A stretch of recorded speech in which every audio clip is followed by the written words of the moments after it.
Ure pacho kae, migosi Peter Munya ochiwo siem ne jogo mawuok e alwora ma Miwani mano kar chung'o bura moro e Kisumu County ni mondo koro kik gibedi to kod gombo moro amora mar biro yako lowo nogono mabende nitiere kambi sukari mar Miwani. Migosi Munya nowacho magi kina bende koro notimo limbe ne jopur ma yudore Muhoroni. Omedo ni koro achudhe moko osebedo ka tiyo to kod doho mondo giyak lopego ma onego bed ni gere kembe madongo ahinya manyalo kata konyo jopiny e gwengego.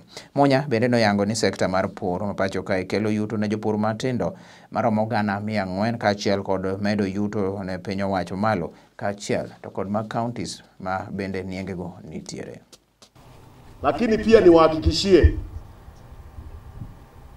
National Land Commission na rekodi zote za serikali zinaonyesha ardhi ya Miwani ni ya serikali.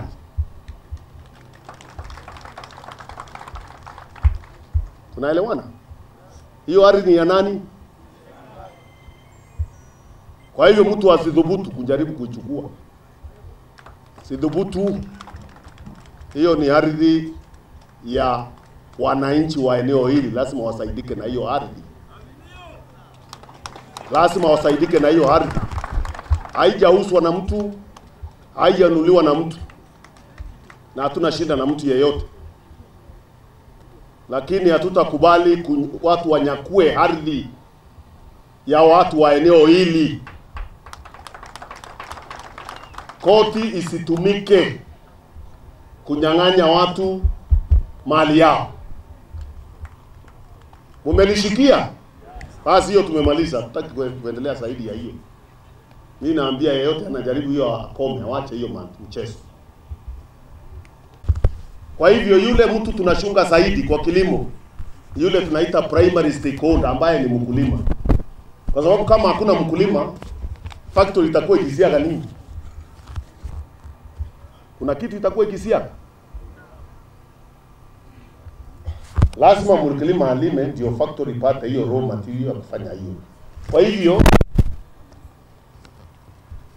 yule mtu wa muhimu sana kwa kilimo ambaye lazima tushughulikie ni mkulima. Na hata wale wengine, lakini tunasema number 1 mkulima. Kwa hivyo regulations zile tunataka kuweka kwa sekta hii ni kuhakikisha hakuna exploitation ya mkulima. Pia yeye ananufaika kwa jasho lake, yaendelee kuweka pesa kwa kilimo. Kwa hivyo ni kuhakikisha fairness kwa value chain players wote, mkulima, mwekezaji yule wa factory, yule mtu anauza huko juu na kadhalika.